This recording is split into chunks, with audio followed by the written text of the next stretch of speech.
आज के कैसे प्रोग्राम होते हैं कि अब तक तो तुमने जो पढ़ाई लिखाई करी है, पढ़ाई लिखाई करने के साथ साथ आपकी नौकरी भी लग गई है, तो कहीं न कहीं पाल समाज से कहीं न कहीं तुम अलग हटते चले जा रहे हो। तो जहां से तुम्हारी उत्पत्ति हुई है, आज उसी समाज में आज आपको अंदर बैठा के नहीं दोड़ा तो मेरा नाम भी धर्मवीर बघेल नहीं है। तो मैं आज अपने बेटे को भी यहाँ लेकर आया हूँ और मैंने कोशिश भी करी कि थोड़ा कुछ शब्द बोले, लेकिन उसने बोला, मैं उसका भी धन्यवाद करता हूँ। और मेरे जो तीनों शेर जो आ रखे थे आज, बब्बर शेर, दिवांश पाल, प्रिंस पाल और एक का नाम शायद में क्या नाम है, ऋतिक पाल, इन सब लोगों का भी बहुत बड़ा धन्यवाद करता हूं, क्योंकि लोगों ने इस हौसला अफजाई के साथ अपनी बातें रखी। देखो, बात रखना सब पे आता है, 4 आदमी हम इकट्ठे होकर कोई बात करने लगते हैं, वो सब चीजें, लेकिन स्टेज पर आके जब शब्द बोलते हैं तो उनका एक अलग ही परिचय होता है और कहीं ना कहीं वो प्रशंसनीय होते हैं।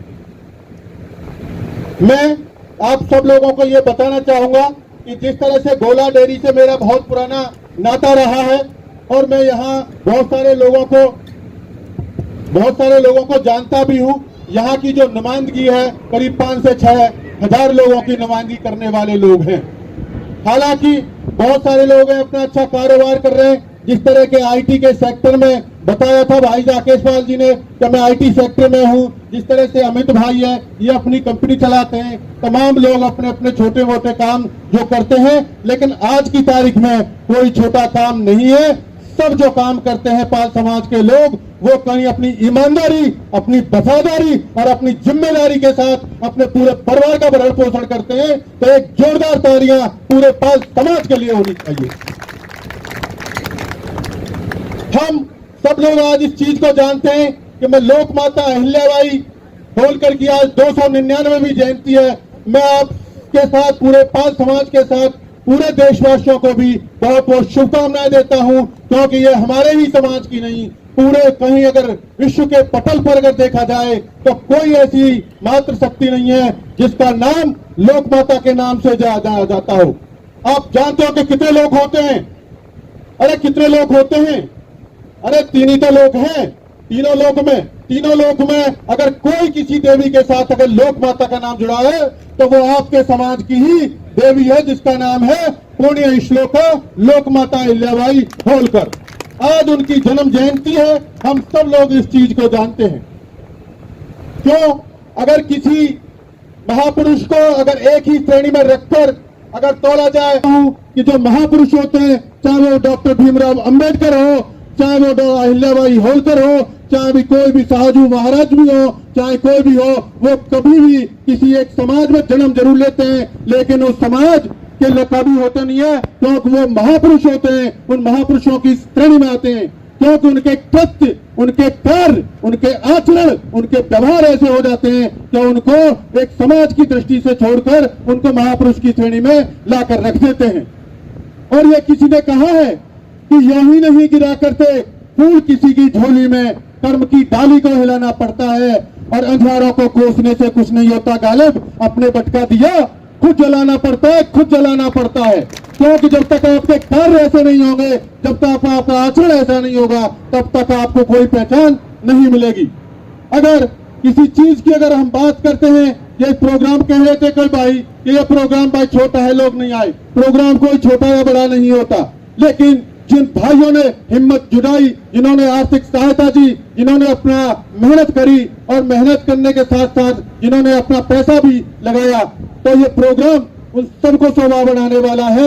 मैं एक जोरदार तालियां आप प्रोग्राम के आयोजक हैं, संयोजक हैं, सबके लिए होनी चाहिए। और मेरा भाई भी टेम्परेचर में बिल्कुल लाउड स्पीकर की बार आप ताल तोड़ देते हो, उसके बावजूद ही लगाता है। एक तालियां इसके लिए भी होनी चाहिए। बहुत बैठा है, बहुत देर से बैठा है, गुस्सा भी इसको आ रहा है, लेकिन गुस्सा दिखा नहीं रहा है।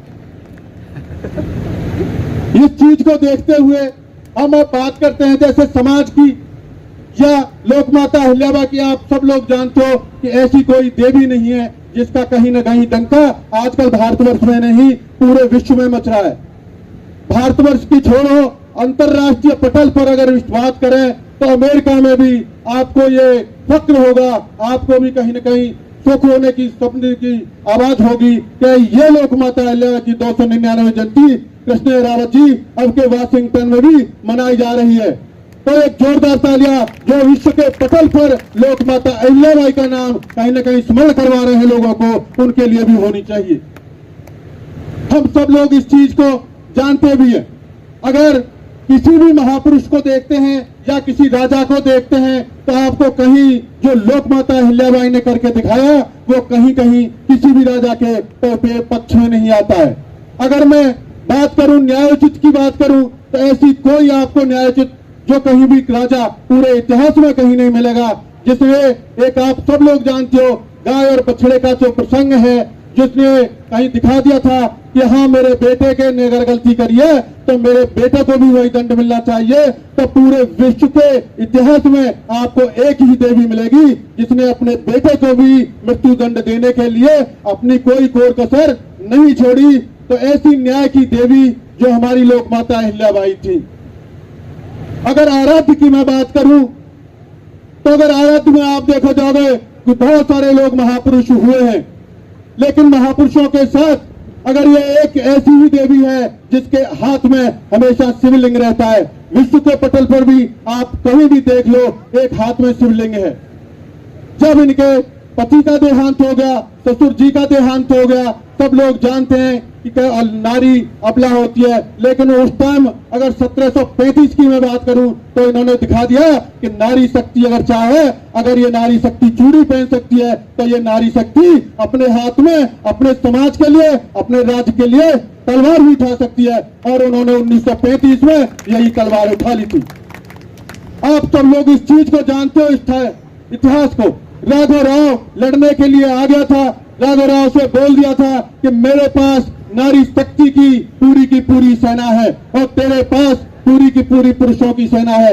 अगर तू मेरे से हार गया तो तेरे इतिहास में ये लिखा जाएगा कि एक औरत से तू हार गया। तो उसने भी सोच लिया समझदारी इसी में कि बिना लड़ाई डरे ही, और राघव राव ने अपने हथियार डाल दिए। इस तरह की एक सोच रखने वाली 1735 में वो आपके समाज की लोक माता अहिल्याबाई होल करी हुई थी। दूसरी बात, अगर मैं तीसरी बात पे आता हूँ आपकी पे, अगर पूरे इतिहास में अगर देखा जाए तो कोई जीर्णोद्धार करने वाली अगर कोई राजा हुआ या कोई महापुरुष हुआ तो वो लोक माता अहिल्याबाई होलकरी की हुई। आप ले लो कन्याकुमारी से लेकर कश्मीर तक और उधर असम के से लेकर पूरे गुजरात के कच्छ तक हम लोग जानते भी हैं इस चीज को कि 12 ज्योतिर्लिंग हैं। लेकिन इन ज्योतिर्लिंगों का जब मुगल के आक्रांताओं ने इन पर आक्रमण किया, इनका विध्वंस किया, तो ऐसी एक माता आपके समाज की लोक माता अहिल्याबाई थी जो 12 ज्योतिर्लिंगों का भी उन्होंने जीर्णोद्धार करा के दिया। चाहे पूरब में देख लो आप, बद्रीनाथ केदारनाथ ले लो, अगर पश्चिम में ले लो तो सोमनाथ का मंदिर ले लो, अगर दक्षिण में ले लो तो रामेश्वर का ले लो, और अभी जीता जागता उदाहरण जो काशी विश्वनाथ के अंदर हुआ है उसका जीर्णोद्धार करने में अगर सबसे पहले कोई वीरांगना या कोई राजा या कोई महापुरुष आया है तो वो आपके समाज की लोक माता अहिल्याबाई होलकर की आई है। हम सब लोग इस चीज को जानते हैं। माननीय यशस्वी प्रधानमंत्री ने भी बनारस में बहुत ज्यादा कहीं जीर्णोद्धार का जिस दिन समापन हो रहा था, तमाम चीजों को देखा जा रहा था, तो एक आपके समाज को भी गर्व होना चाहिए, आप सब लोगों को भी समाज को और आप सब लोगों को भी इस पर गर्व करना चाहिए, क्योंकि माननीय यशस्वी प्रधानमंत्री ने भी लोक माता अहिल्याबाई की एक प्रतिबिंब और एक पूरा का पूरा चित्र पूरी की पूरी कहीं वहां पे एक बनारस के काशी विश्वनाथ के मंदिर में एक पूरी की पूरी प्रतिमा आप लोगों के लिए अनावरण की है। ये हम सब लोगों के लिए सुखद का विषय है। महापुरुष तो बहुत होते हैं, लेकिन अगर इतने बड़े स्टेज पर माननीय प्रधानमंत्री यशस्वी नरेंद्र मोदी जी जब आपके आराध्य का गुणगान कर रहे हैं, आपके उनके चित्रण का माला अर्पण कर रहे हैं, उनकी मूर्ति का अनावरण कर रहे हैं, तो एक जोरदार तालियां उस मानव के लिए भी होनी चाहिए, प्रधानमंत्री नरेंद्र मोदी के लिए भी होनी चाहिए, क्योंकि आपके समाज की आराध्य को अगर किसी ने मान और सम्मान और दिलाया है तो वो नरेंद्र मोदी जी ही है। तो हम सब लोगों को उनका एक कहीं न कहीं मान सम्मान के बीच जोरदार ताली बजानी चाहिए।